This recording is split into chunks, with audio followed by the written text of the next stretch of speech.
Welcome to this explainer.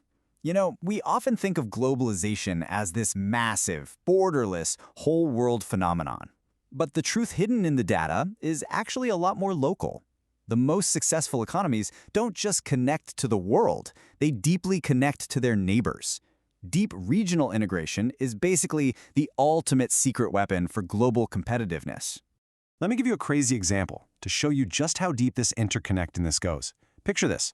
5 weeks after the devastating 2011 earthquake in Japan, a Toyota plant 2,000 miles away in Guangzhou, China, literally had to send its workers home. Why? Because the automatic transmissions they needed just completely stopped arriving. The managers had no choice but to call an early summer holiday, because finding replacement parts anywhere else in the region was just impossible. A disruption anywhere has truly become a disruption everywhere. And that perfectly sets up our agenda for today. In this explainer, we're going to quickly cover the power of regionalism, Asia's flying geese model, North America's reluctant integration, surviving the China shock, and finally, the future of global competitiveness. All right, let's dive right into part 1, the power of regionalism. So what exactly is regional integration? Basically, it's a strategy where neighboring countries lean on each other. After World War II, Asian states actively supported really tight links between their public and private sectors. They didn't just try to build isolated factories. They combined foreign money, licensed technology, and local labor to build highly specialized interdependent ecosystems. By pooling their strengths together, these nations slowly upgraded their economies from mere imitators of Western products into true world-class innovators. Moving right along to part 2, Asia's flying geese model. Economists actually have a very specific name for Asia's massive coordinated ascent, the flying geese model. Seriously, imagine a V formation of birds up in the sky. Early on, a technologically advanced Japan was at the very front, leading the V. And as Japan's economy grew and their wages rose, they aggressively invested in developing neighbors like Taiwan and South Korea. This created an incredible trickle-down production network, allowing Japanese companies like Asahi Glass to use government-backed kairetsu financing, which are basically huge corporate conglomerates, to absolutely dominate flat glass and chemical markets across the entire region. Think about the journey of a modern Samsung Galaxy phone today. It is a stunningly complex cross-border ballet. The raw silicon is extracted and melted down in China. Then it's shipped to Japan, where it's sliced into wafers using highly specialized diamond blades. Those wafers then go to South Korea, where Samsung layers billions of transistors onto them, and finally, all of these incredibly complex parts are flown to Vietnam for final assembly. It's an entire continent working as one giant factory line. And the result of this collaboration is absolutely striking. Over half of all the region's trade is now entirely internal. Asian countries aren't just making things for the West anymore. They've built a powerful ecosystem where they act as both the primary buyers and the primary sellers to each other. Now, let's pivot to part 3, North America's reluctant integration. Back in the 1990s, North America tried to mandate through policy what Asia had basically built organically, starting with the NAFTA agreement, and it did spark a massive explosion in trade volume, turning the US, Canada, and Mexico into each other's most important trading partners. For example, a US company like Cummins, which makes diesel engines in Indiana, was actually able to regain its competitive edge against Japanese rivals. How? By successfully outsourcing parts across the Mexican border while keeping the high-end design right at home. Just like that Samsung phone in Asia, NAFTA created its own cross-border supply chain journeys. Take the Bombardier Learjet 85. It's engineered and designed up in Montreal, the fuselage is built down in Querétaro, Mexico, and then the final assembly is done by workers in Wichita, Kansas. We also saw the rise of a booming auto alley stretching from Ontario all the way down to Mexico, where car parts flow seamlessly from Mexican stampers directly to Texas assembly lines. But honestly, it wasn't all smooth sailing.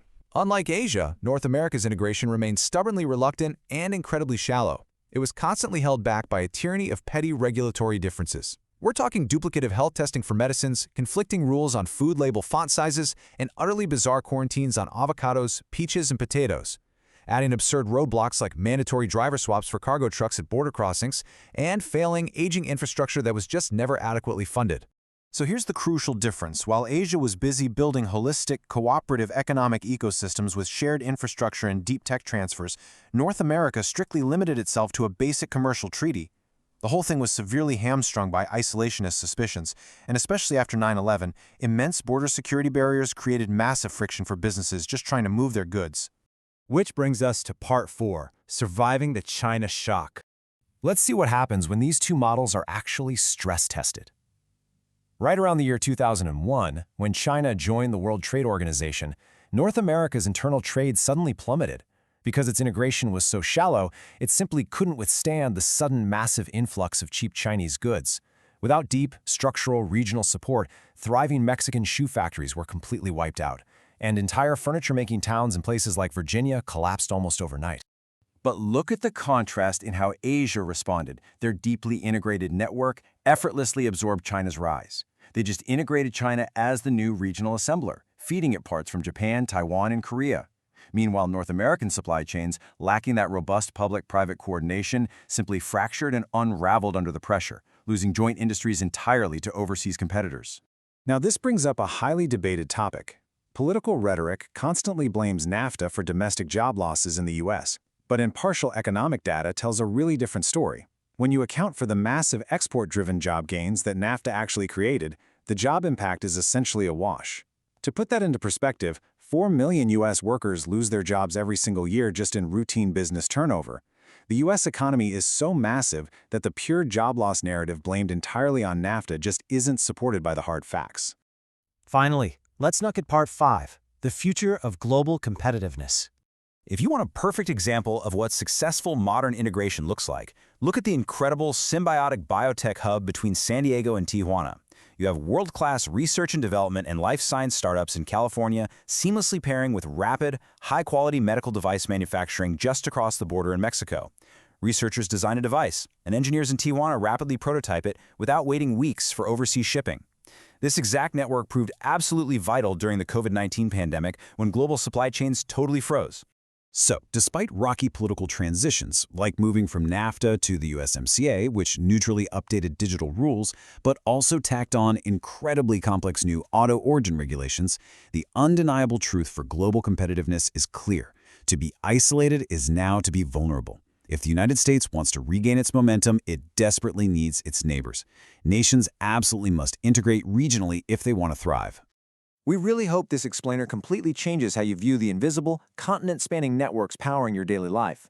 The next time you look at a Made in tag, will you see just a single country or an entire continent working together? It really makes you wonder just how many borders the device you're looking at right now had to cross to reach your hands. Thanks for joining us.